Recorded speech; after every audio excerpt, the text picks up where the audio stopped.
Now that is the very end of the African continent, and we are at the very end of the 2018 season. Welcome to World Rallycross from South Africa, Cape Town, Table Mountain, and all the action you could possibly require.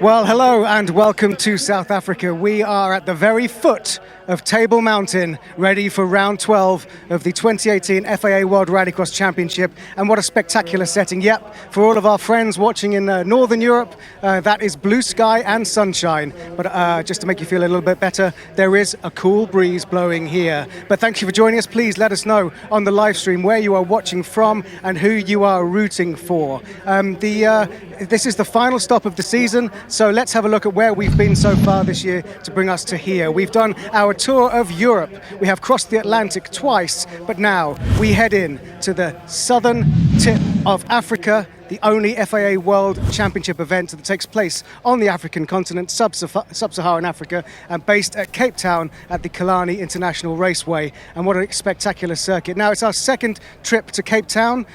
We came here last year with some spectacular action. But now, racing is about to get underway, so let's join our commentators, Andrew Coley and Marius Roberts. Thanks, Neil. Great to be back here in Cape Town, particularly because it is sunny. Yep, sorry about that at home. Beautiful weather. It's very, very windy here. Seen a bit of dust, but the track's in great condition. And Marius, you know, we've got tons of South African fans who are really looking forward to this. Listen, we are so stoked to have the World Rallycross circus back, because it was an amazing event last year. We're expecting more of the same this year. Really good that the wind is blowing though, because for me, there's no dust for the drivers, and that's critical. So the Cape Doctor's doing its job. Got some great action from last year for you guys to take a look back at. So have a look at this and we can give you a bit of an idea of what this South African Cape Town track has to offer. So that was Block, of course, who span round. He made the semi-finals. In fact, it looked like he was going to make the final, but the car was underway after the new lightweight panels that were on it were shed after a bit of contact. Timo Scheider had a good weekend. He's back this year too. Look at that. You forget, don't you, in just a year how much the liveries on the cars changed. The Peugeot's looking different. Display team again flying in over that incredible backdrop of Table Mountain up at Turn 1. Now, Turn 1, one of my favourite features of this track. A long right-hander on tarmac. There's the start run. Look, this was semi-final action. And we saw Kevin Hampson, I think, was manager all the way around the outside move. This was action when things got very fiery between him, Solberg and Christopherson. Actually missed that last chicane. And look at that, came out across the line.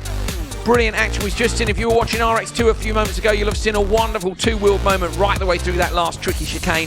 Tyre bales that were on the curbs last year, not here this year. They've done a fantastic job of re-preparing the track. The drivers are able to use the full width of the curbs. Consequently, we're seeing some serious air time over that jump just after Turn 2. Red dirt as well, signifying where we are down here in Africa. Brilliant to bring a World Championship event down here. I've met loads of the fans this morning. They're so excited to have the series come here, and that's why it's important, of course, for the World Championship to get travelling and get out to those far-reaching places. The benefit of this track being built down here means we've now got national series, we've even got local series competing here, and they're actually competing alongside the World Championship drivers this weekend. Great stuff, and another packed house down here in Cape Town. There's the backdrop. There's the Joker lap around the outside, standard lap on the inside. Some good action emerges there already in the support categories and RX2. But of course, we are looking forward to this. The last round of FIA World Rallycross 2018. Johan Kristoffersen on 10 wins out of 11, looking to take 11 out of 12. Unprecedented dominance of a world championship. Absolutely incredible performance by him. I know some people would like to see other people winning. You have to hand it to someone. He's doing something unique here. If you take a look at his statistics compared to Hamilton, for instance, in F1, 10 wins out of 13, 32% win rate. It's impressive. 10 out of 11, a world championship. I think it's pretty much unprecedented in motor. The fight, of course, is between Ekstrom and Backerud for P2. Solberg and Loeb outside chances at that, thanks to Solberg unfortunately having to have an engine change between Germany and here. He blew the last of his allowed engines in the final at the Estering. Right, Marius, 3 cars on the grid. We're going to take a look at the lineup in just a few moments, but supercar time, bet you can't wait. Oh man, I was getting fired up watching RX2s. Now it is supercar time. We've doubled up the power, we're doubling up the action, and into turn 1 we go. Looking forward to it. René Munich then on the inside, Gregoire de Moustier and Yanis Baumanis. Baumanis at the minute P9 in the series. Just ahead of him, well no, significantly ahead of him is Kevin Hansen. So Baumanis looking to defend his position of 9th, I guess, against Timo Janov. And de Moustier and Munich continuing in their World Championship exploits. Munich this year, I have to say, has had a couple of really good results as well, so what can he do here? Either way, this is a decent warm-up for the World Championship, guys. We're going to put my money on anyone, it would be on Baumanis for it, but let's see. Needs to get the start. Super long hold, Baumanis gets it away nicely, out the back door to Moustier straight away. Munich took the set, a beat up though. Munich up the inside on the way down to turn 1. Brakes late, Baumanis has a look up the inside. Munich's run wide, Baumanis into P1. Can he get the car rotated? He can, beautifully round and over the curbs. Baumanis flicks the car to the left, up and over the jump for the first time, and it's the Latvian who's in the lead at Q1 race 1. That was such clever driving by Baumanis, because he saw Munich was actually going in far too hot, braked a little bit early, and just ducked back in under the inside, closed the door on him, game over, cheers, you done. And it's easy, isn't it? When you've lost the start, it's easy to panic and think, I've got to outbrake him, I've got to outbrake him. They haven't practiced this yet. Yourself. Yeah. You know, they haven't practiced this in race conditions going into turn 1, so that was lesson learned for Munich.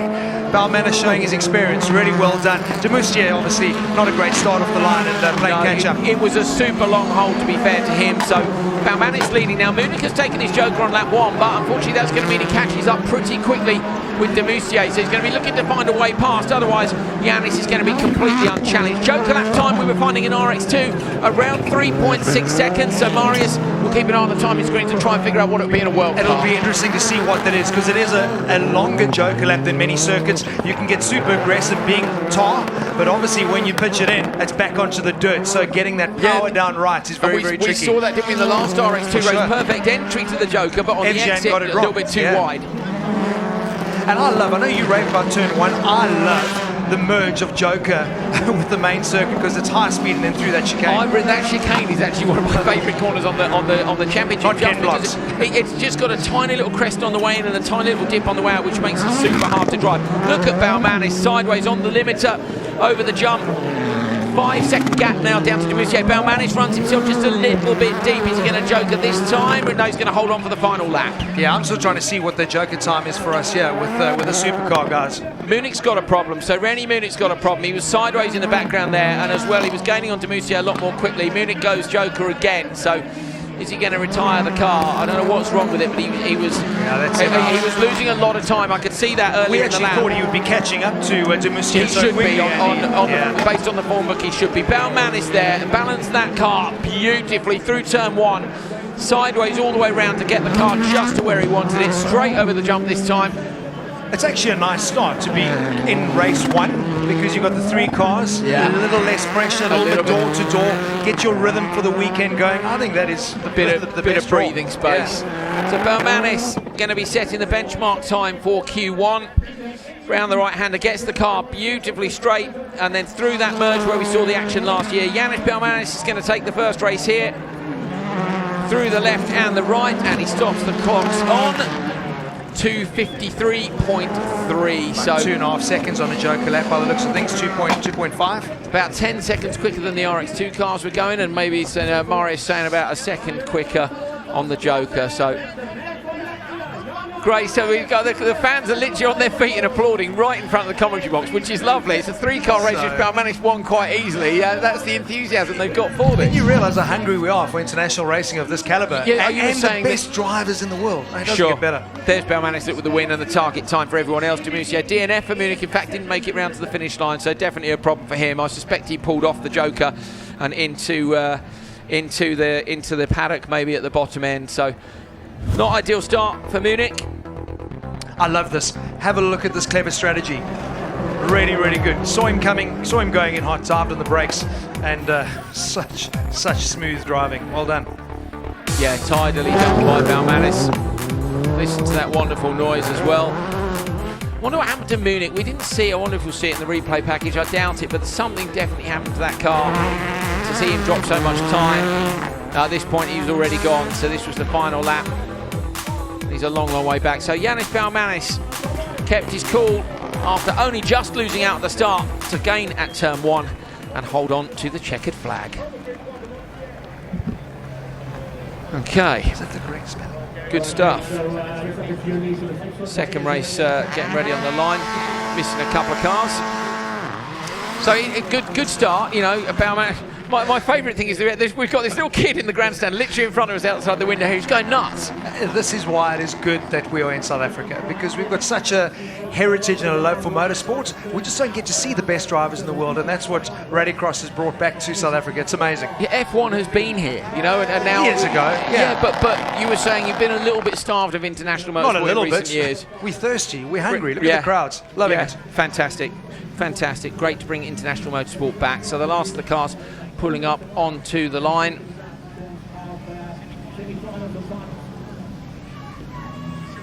Ekstrom in that fight for second with his teammate. Ekstrom at the minute 228 points to Bakkerud on 224. Teammates Larson on the inside, Kevin Eriksson in the middle. Here we go then, here's your full grid. Robin Larson in pole, Petter Solberg next to him, Kevin Eriksson, Milan Schischerit and Matthias Ekstrom.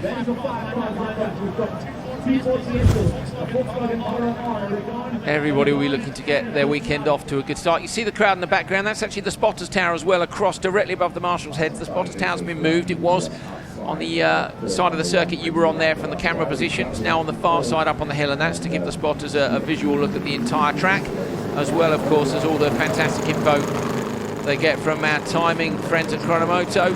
They get CCTV images, live TV images, live timing. They're all they need to make sure that these guys joker at the right point.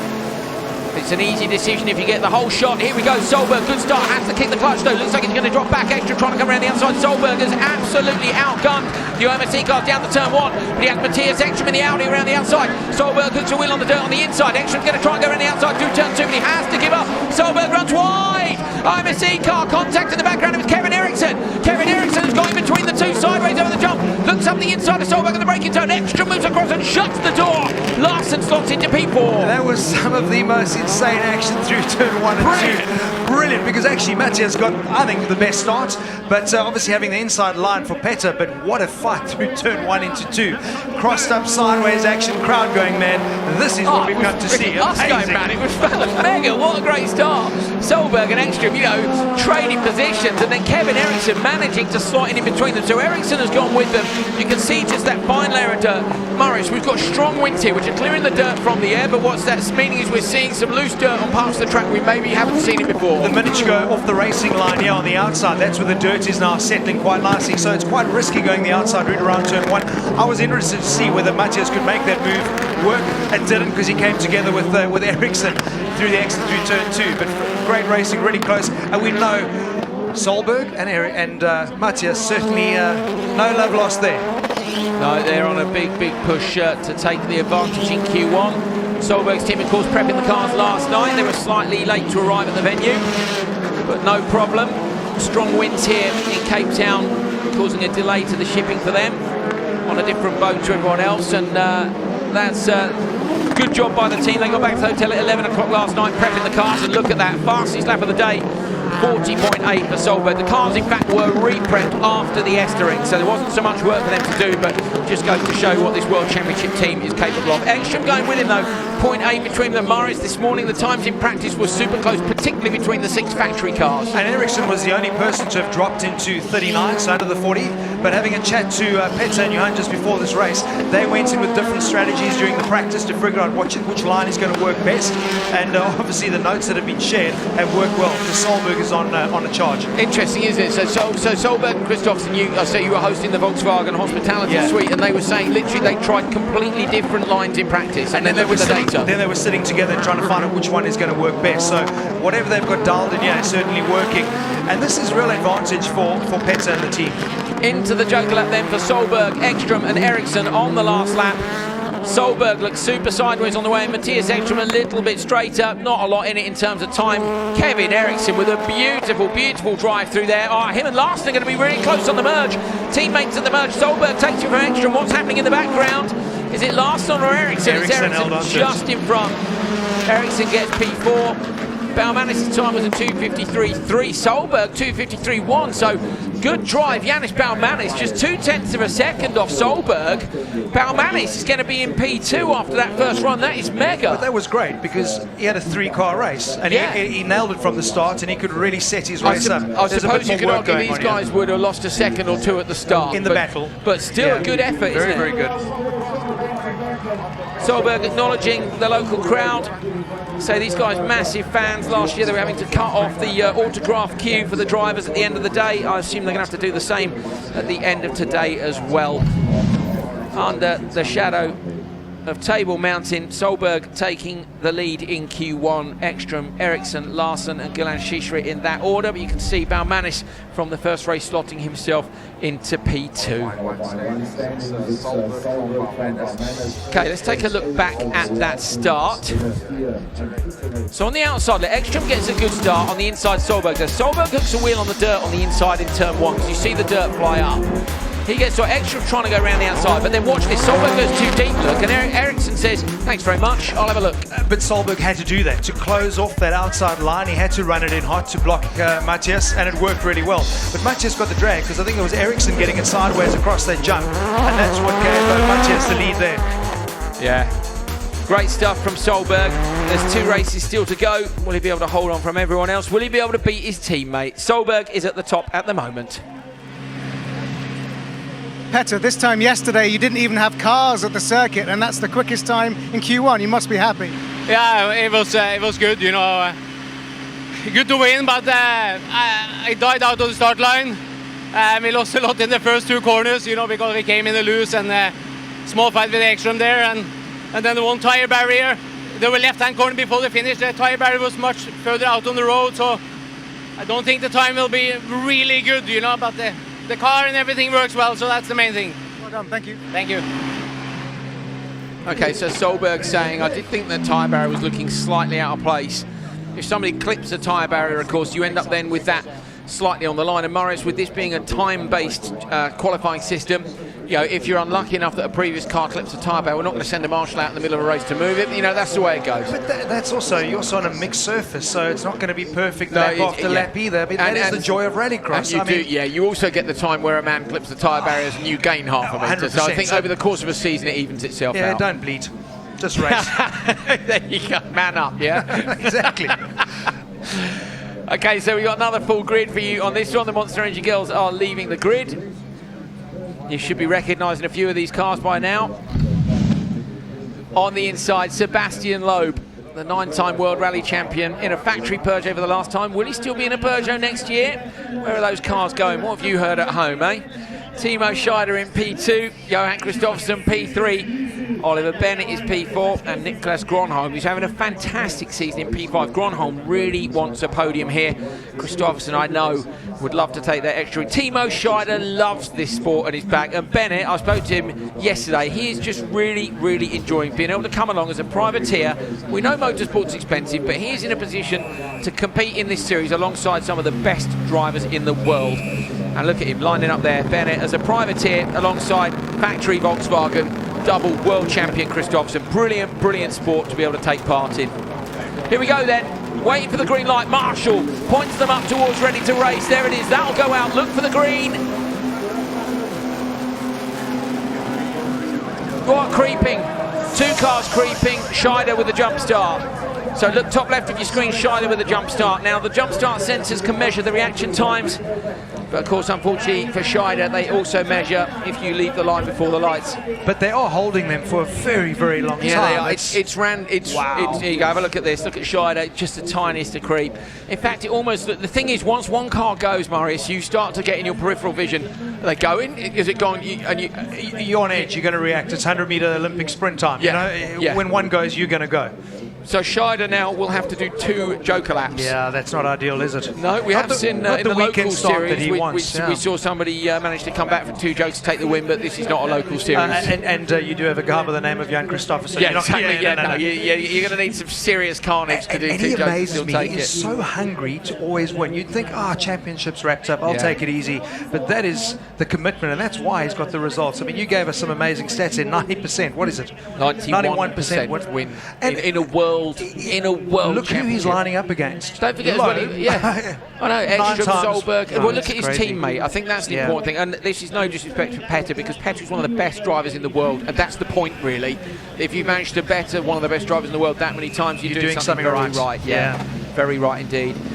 The familiar clunk of straight cut gears and dog box engagement going in.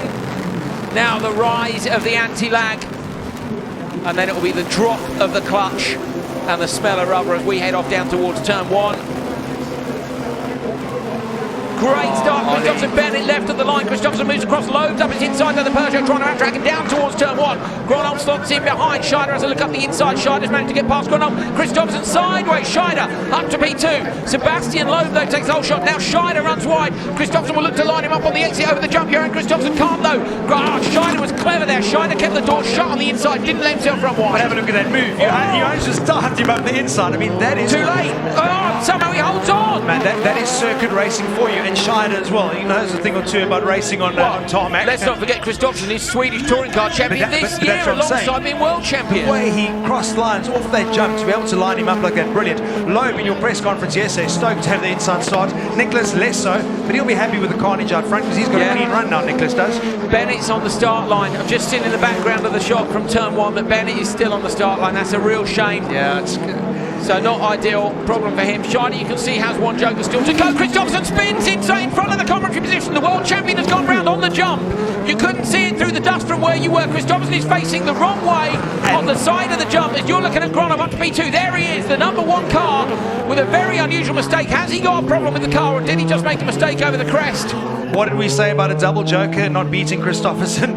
But it actually affected Timo Scheider big time because he in the dust couldn't see Kristoffersen's car park there, and he had to get on the brakes, so that's going to ruin his total race time as well. Good awareness from Scheider to avoid him, but also good awareness from Scheider after the start to close the door in turn 2. He obviously knew he'd run wide in turn 2. As he went into the left, he's like, I'm not going to gun it out of here because I can keep the door shut on Kristoffersen. That's the circuit racing experience coming through right there. Fastest lap of the day, Loeb on fire, man. So the Peugeots are absolutely on it. How much would they like to take the 2nd win of the season? This man, of course, Sebastian Loeb, the only man to beat Johan Kristoffersen this year. I said that to him yesterday in the press conference, and he said, oh, well, I've beaten him once. He has beaten me 10 times. Terrible French accent, but he was on great form. But yesterday, Johan's car wasn't here, and he goes, maybe I'll beat him tomorrow. He doesn't have a car, which he was on full. Of course, Loeb, winner of Rally Spain against all the youngsters in the WRC cars, don't forget, taking that incredible WRC victory. Look how well Petter did as well, so I don't know if their little breakaway to Rally has brought them back hungry, and I mean the 2 of them are sitting very close, 206, 205 with the points too. Kristoffersen's on a real go slow here, so that Johan Kristoffersen, the world champion, with a problem. Is it going to be a technical issue? I think he's got a technical, because to me he doesn't make mistakes like that. So Kristoffersen with an issue, is that going to open the door for somebody else to stop him? He's already in double figures. It's the most victories anybody's ever taken in this series. But at the minute, Sebastian Loeb is chasing down the time of Petter Solberg. 2:53.1 is the target. He's already over the line, looking for it. Here we go. 2:51.0, 2.1 seconds faster. We said Solberg's first lap was untidy. Loeb's was a bit tidier.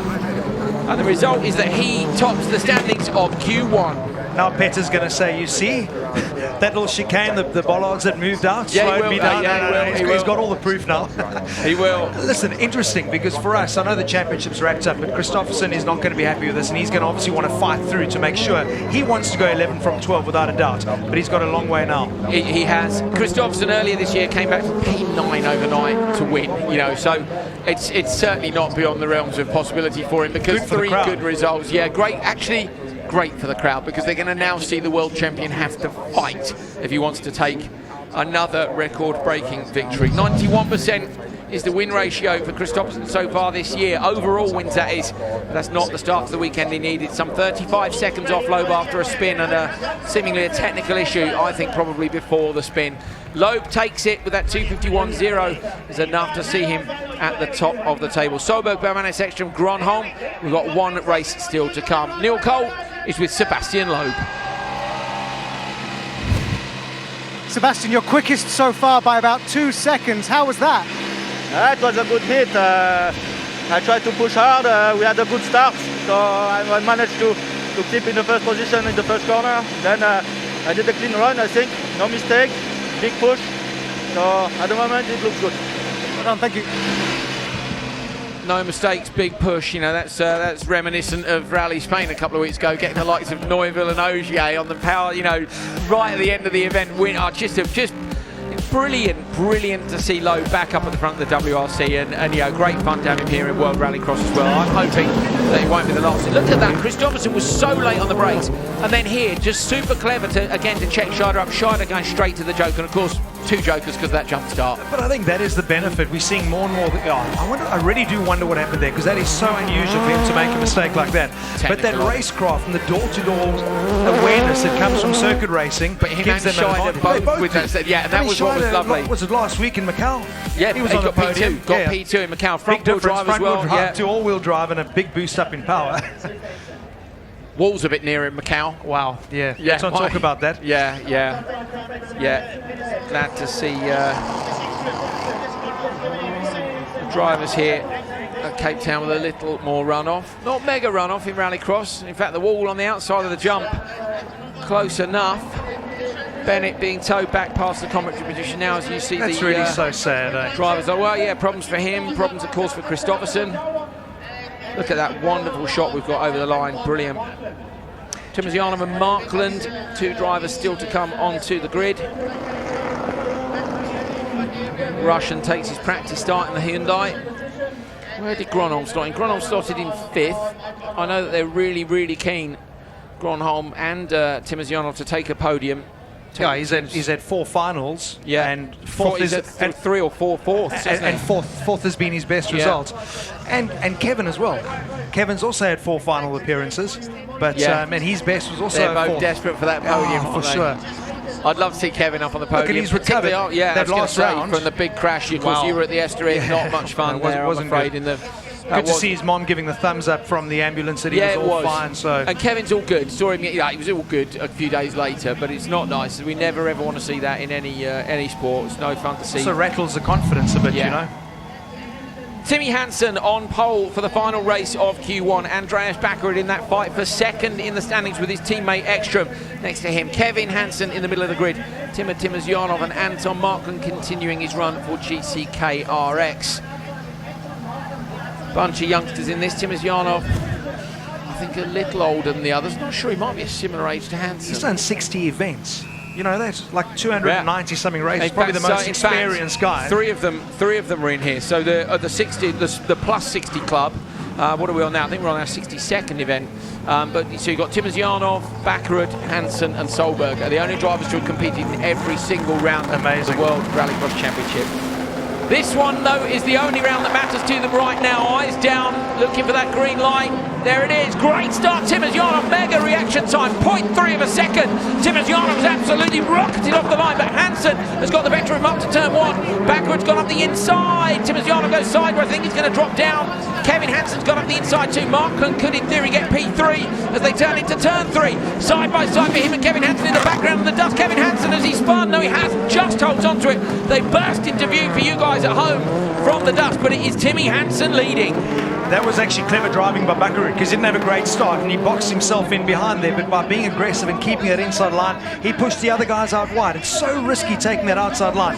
But I'm disappointed. Timazionov's not going to be happy with where he is, and we can't see anything from the commentary box with all the dust. And so imagine behind the wheel. Exactly. That dust, in fact, of course, is where the drivers are coming back up. That's the dust that's blown across from the jump. So while the wind is clearing certain sections, as we've mentioned already, it's putting dust into places like the outside of turn 1. You're looking at Andreas Bakkerud chasing down Timmy Hansen. Hansen over the jump, 0.8 of a second between them.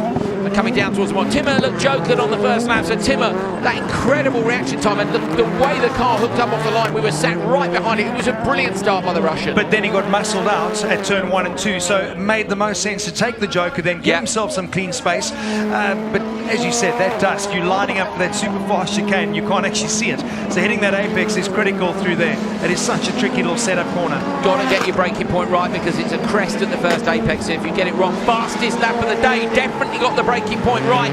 Timmy Hansen, 40.6. Pretty sure it was Loeb who was fastest lap of the day previously, so the Peugeots are absolutely on it. But you know, they were saying to us that they've actually, since Estering, the book stood around, they've done 2 more practice sessions, so they are really committed and driven. They did so well last year. He was runner-up in the final here in Cape Town. Kevin was also in the final, had a problem on the line, so this is clearly a circuit that they love. Kevin Hansen rotating the car early on the curbs on the inside, around the outside.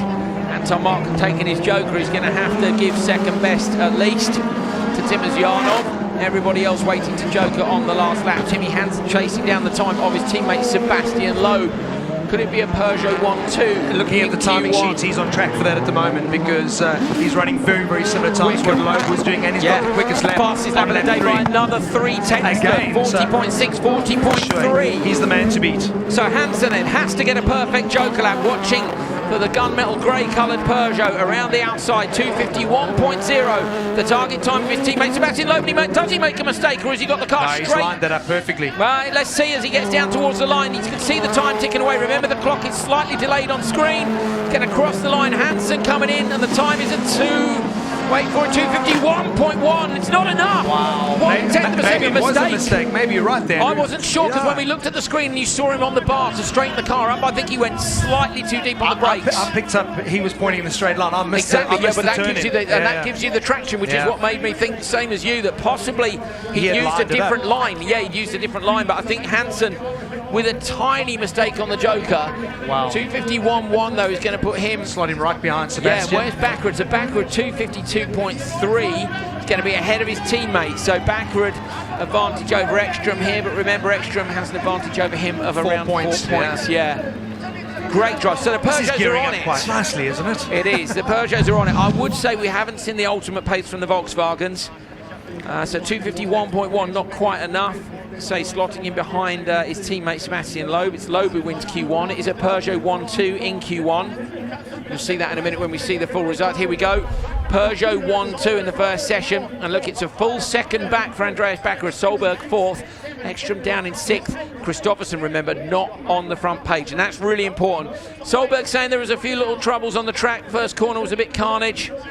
And Christopherson with a problem. So can they fight back in Q2? Be able to find out soon enough. What happened to Timazionov? I want to have a look at this because he had a great start. Obviously, so did Kevin. But have a look. He gets pushed out wide by... kind of gets boxed into, doesn't he? There was Bakkerud. Bakkerud actually muscled him out wide, and that was a dust. Look in the background here. You can see there. You just saw the dirt fly up as Kevin Hansen put it out in the berm. We can see that from the commentary position because we're behind the dirt where you guys are seeing it from the camera position in front. Really hard to be able to see what's going on. But so watch here. This is Timmy's Joker. Watch him go deep, deep, deep, deep, deep. He realises he's too deep. Handbrakes, and he should be a car. Look at Bakkerud behind him with a good Joker lap. So Timmy Hansen, an absolutely brilliant drive, fastest lap of the day, but a mistake on the Joker has cost him the win in Q1. Timmy, only beaten by your teammate Sebastian Loeb by 0.2 of a second, but looks like a really good race. Talk us through it. Yeah, it was a really good race. It's nice to be in front, nice to push alone. Seb made a fantastic run as well. And if I want to be beaten by anybody, it's by my teammate. So I had fun out there. I love this track, and I'm enjoying driving. So it was a good heat. Well done, thank you. Okay, well, no comment on where he thought the mistake was. That's where we think it was. So Sebastian Loeb beating his teammate Timmy Hansen by the finest of margins is, I say, less than a tenth of a second looking at the timing screen. So great stuff. Loeb from Hansen, then it's Backerud, Solberg, Belmanis, Ekstrom, Kevin Hansen, Niklas, Gronholm. Take a look at page 2.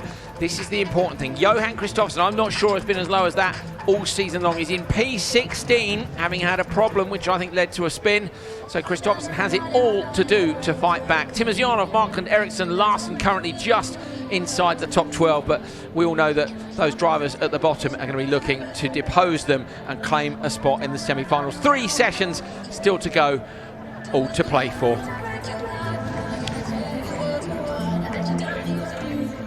Well, there we go. You can't get much closer to the action than this, no matter where you are in the world. That is the Joker lap, and then they come up through here on the gravel to the start-finish straight and head for Table Mountain. Basically, turn right at Table Mountain. So thanks very much for joining us. We'll be live for qualifying 2 at approximately 5 to 4 local time, so do the maths and come back very shortly. Thanks for joining us. It looks like the Peugeots are strong, thanks to the commentary team and the whole TV team, but will join us later when we're back from South Africa.